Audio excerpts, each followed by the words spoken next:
बैठे हैं गांव कलिंगा के राजूपाना की पंचायत से, जो एक महान समाज सेवी डॉक्टर कृष्ण परमार जी के घर पे। और उनसे हमारा संपर्क करने का मतलब ये है कि भाई बहुत ही सालों से वो मेहनत कर रहे हैं और न्यूज़ में भी बार बार हम पढ़ते रहते हैं उनका नाम फ्लैश। पता नहीं कितनी जगह पे उन्होंने जाके सेवाएं दी हैं, उत्तराखंड, पता नहीं अलग अलग राज्य। उनसे भी बातचीत करेंगे और बहुत सारा मटेरियल उनके पास भी है। उनका कहने का मतलब ये था कि भाई गांव कलिंगा में एक महान व्यक्ति जो डॉक्टर APJ अब्दुल कलाम भी आए थे, उस समय पे गांव का क्या हाल था या फिर सरकार में क्या क्या चेंजमेंट आए हैं। और मैं नमस्कार भाई सोमपाल जागरूक युवा चैनल को मैं बहुत बहुत बधाई देता हूँ। आप बहुत मेहनती, गांव की हर आवाज़ को उठाते हैं, हर आवाज़ को समझदार आदमी तक, हर इंसान तक वो न्यूज़ पहुंचती है। तो इससे है ना सबको जानकारी मिलती है। और जानकारी का कोई माध्यम नहीं है, न गांव में अखबार आता है, न लाइब्रेरी है, न और कुछ है। तो मैं आपका है न दिल से धन्यवाद करता हूँ। गया अंकल जी, हर समस्या का है ना आप है ना कत्ती बिल्कुल जड़ से उसको है ना उखाड़ के फेंकते हैं और उसका निवारण करवाते हैं। मेरी तरफ से मैं भगवान से प्रार्थना करता हूँ आपकी आयु बहुत लंबी हो और आप दिन रात मेहनत करते रहें। धन्यवाद अंकल जी। हाँ, तो अब आप ये बताइए, फिलहाल एक शुरुआत करेंगे हम। आपने जो बताया था कि भाई गांव कलिंगा के अंदर 2007 में डॉक्टर APJ अब्दुल कलाम आए थे। हाँ जी, हाँ जी। उनके बारे में बताइए सबसे पहले। मैं जब भी है ना हमारा गांव है, 3 पंचायत बनती हैं और अब्दुल कलाम जी आए थे उससे पहले भी हमारी गलियां भी नहीं थी, निकलने के लिए रास्ते भी नहीं थे, न हमारे पास कोई बढ़िया हॉस्पिटल है, न खेल का स्टेडियम है, न पीने का पानी है। और भाई युवा सारे है ना हमारे नशे पत्तों की तरफ जा रहे हैं। गांव में विकास की कोई भी चीज़ नहीं है, न इसकी तरफ सरकार ने ध्यान दिया था, न पंचायत ने ध्यान दिया था और न विकास होते हैं हमारे गांव में। क्योंकि हमारा गांव है सारे गांवों का बीच में पड़ा हुआ, अप्रोच रोड पे है। तो इस पे है ना कोई भी मंत्री ध्यान नहीं देता और कोई सरपंच ध्यान नहीं देता। जो आम देव अपने भैया अपना कार्यकाल पूरा करके चले जाते। एक हमारे सबसे बड़ी समस्या है हमारी आपसी फूट। जो हमारी आपसी फूट है ना, मान लिया आप एक अच्छा काम कराने लग जाओ तो आपको ही बुरा बताने लग जाए, आप भी टांग खींचने लग जाए और सहयोग नहीं है, संगठन नहीं है हमारा मजबूत। तो ये हमारे पास बहुत बड़ी समस्या है। और मान लो भाई कोई समझदार आदमी गांव में कोई अफसर बनता है, कोई इंटेलिजेंट पर्सन है, कोई जाकर कोई लियावे ग्रांट तो उसका काम नहीं होने देते। सारे जोड़ों में ना पीने का पानी की समस्या इतनी बड़ी है कि मच्छर हो रहे हैं, पशु बीमार हो रहे हैं भाई। पशु बीमार होने के कारण है ना पशु ठीक नहीं रहेंगे तो दूध बढ़िया नहीं मिलेगा, बच्चों को बड़ों को तो स्वास्थ्य ठीक नहीं होगा। तो ये बहुत बड़ी समस्या है। जब हमारे गांव में अब्दुल कलाम जी 25 मई 2007 को आए थे तो उससे 1 महीने पहले सरकार भूपेंद्र हुड्डा की थी, कांग्रेस सरकार थी। तो अनाउंसमेंट हुआ था कि 36 करोड़ रुपया ग्रांट दिया गया कलिंगा को और गुड़गांव की तर्ज पे इस गांव का विकास किया जाएगा। भाई इसके अंदर आदर्श गांव घोषित किया और इसके अंदर कॉलेज भी होगा, ITI भी होगी और भाई पीने का पानी की सुविधा भी होगी, पानी की डिग्गी भी बनेगी और भाई हॉस्पिटल भी बनेगा। सारी A to Z जो समस्याएं होने के सारी सोल्व करने की गई थी, लेकिन है ना धरातल पे कुछ नहीं होया भाई साहब। और जैसा भी पंचायत मंत्री धर्मवीर जी थे और जैसे गांव के सरपंचों ने भगवान जाने भी क्या किया, हुआ नहीं काम। बस गलियां तो दिखाई दे रही हैं, गलियां तो पक्की हुई थी, बाईपास बन गया, चारों तरफ की गलियां बन गई, लेकिन ना तो पानी की समस्या का समाधान हुआ, न कोई चिकित्सालय बना, भाई हॉस्पिटल PHC बनी गांव में, न बच्चों के लिए खेल का स्टेडियम बना। बच्चे भी बहुत परेशान होते हैं, सुबह शाम रोडों पर एक्सीडेंट होने का खतरा होता है।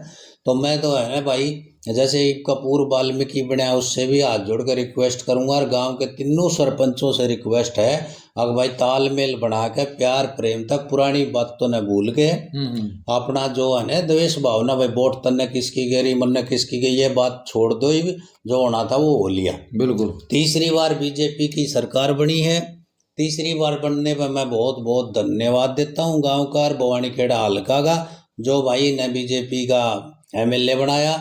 पीछे जो BJP का विधायक था 2 योजना बनाया है विशंबर वाल्मीकि खरकला से उसका तालमेल है ना पब्लिक के साथ नहीं बन पाया।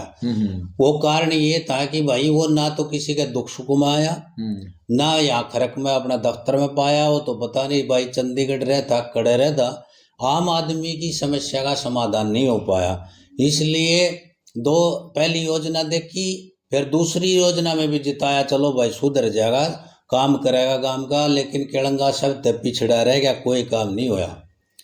तो उस करके फिर सारे गांव वाला ने भाई दुखी होते हुए फिर जाने उसकी टिकट भी कटवा दी।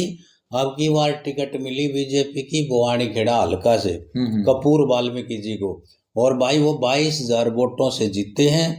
और भाई इन सारे गांव में है ना आपसी द्वेष भावना भुला करके उनके पास जाना चाहिए, और उनने भी मतलब दौरा करना चाहिए, धन्यवादी दौरा करके, और जो गांव की मेन समस्या हैं उनको है ना मतलब मैं बता भी देता हूँ। समस्या वैसे सारे न बेरा भी है।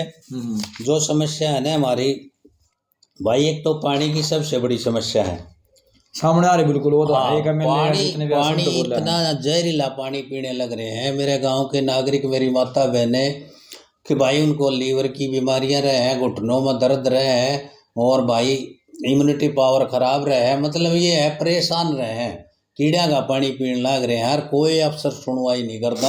हमने कई बार कंप्लेंट कर दी, आपने भी कई बार आवाज उठा ली, सारे दिखाई जोड़ भी दिखा दिए भाई, वीडियो बना का अलग अलग, राजू पान्ने का अलग दिखा दिया, सवाई का अलग दिखा दिया, अमरू का अलग दिखा दिया, लेकिन ग्रांट भी आया था पीछे, वो आपने दिखाया था, हमने भी देखा था कि भाई वो लोग मुँह खा गए जो भी मतलब ग्रांट ने, भाई ग्रांट गड़बड़ हो गया, मतलब कहने का मतलब साफ सफाई नहीं हुई। तो तालाबों की साफ सफाई करके पानी की डिग्गी बनवाई जाए, जिससे हर नागरिक को पीने का शुद्ध पानी मिले। लेकिन ये जो आप बता रहे हैं भाई, ये जिस तरह की समस्या है, हाँ जी हाँ जी, लेकिन एक इसके बीच में बीजेपी सरकार का, अब तो मैंने जिक्र करा था, हाँ बीजेपी सरकार की एक महान उपलब्धि है, बिना पर्ची बिना खर्ची, उसके बारे में आप कुछ हाँ, मेरे गांव की यह सबसे बड़ी खुशी की बात है, और भगवान से दुआ करता हूँ आगे भी ऐसे लगते रहे। मेरा गांव में ज्यादा है ना फौजी आदमी ज्यादा थे, और सिविल नौकरियां का बेरा भी नहीं पट्टा करता। बिल्कुल 10 साल तो भाई बीजेपी की भी रहेगी थी पीछे सरकार, फिर बीजेपी की सरकार में खट्टर साहब आने के बाद तो नौकरियां मेरे गांव में मिली थी बिना खर्ची बिना पर्ची के।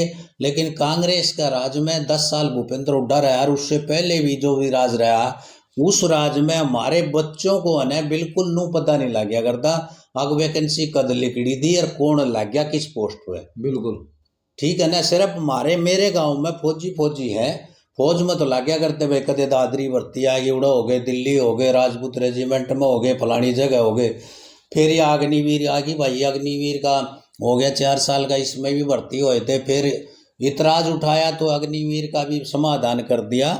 पहले 4 साल की थी, 7 साल के लिए कर दी। 7 साल में भी जो बढ़िया फौजी लिखड़ेगा, टेस्ट देगा, वो परमानेंट हो जाएगा। ये बहुत खुशी की बात है। कितने लगे आपके गांव में? मेरे गांव में 25 बच्चे लगे हैं जी, और यह बहुत खुशी की बात है। देखो कांग्रेस के राज में आपने बेरा है, पैसे लग गया करते, मोटे सिफारिश लग गया करती। वो तो एक उनका था, हाँ, गिने चुने आदमी दलाल थे ना जो उन्हें का थ्रू वो लग गया करते, 20-20 लाख रुपये लिया करते, 30 लाख 20 लाख, भाई डीएसपी लागना और ज्यादा ले लें। तो वो कहने का मतलब हमारे 5-4 करोड़ रुपये बच गए जी। और गरीब आदमी का बच्चा ने नौकरी मिली है, नू को नहीं भाई, जो इंटेलिजेंट है जो पढ़ेगा उसके मिलेगी। बिल्कुल वो किसी भी कास्ट का है, कोई कास्ट की बात नहीं, किसी धर्म का, किसी समुदाय का है। बिल्कुल ये बहुत खुशी की बात है। मेरी माता बहने चौगरदा का ढोल बाजन लग रहे हैं भाई, जिस गरीब का बच्चा लग गया ना उसका तो भाई खुशी का ठिकाना नहीं रहा। उनकी दिवाली तो पहले दिवाली मनवा दी सरकार ने। इस चीज के लिए मैं नायब सैनी का भी धन्यवाद करता हूँ, प्रधानमंत्री मोदी जी का भी, योगी जी का भी, मतलब सब ने ये कहना चाहूँ मैं तो, हरियाणा वासियों ने, भारतवासियों ने, अग भाई सा सेट दोबारा जिंदगी में आवा नहीं गा योगी और मोदी जी सा। बिल्कुल, तो ये मैं कहना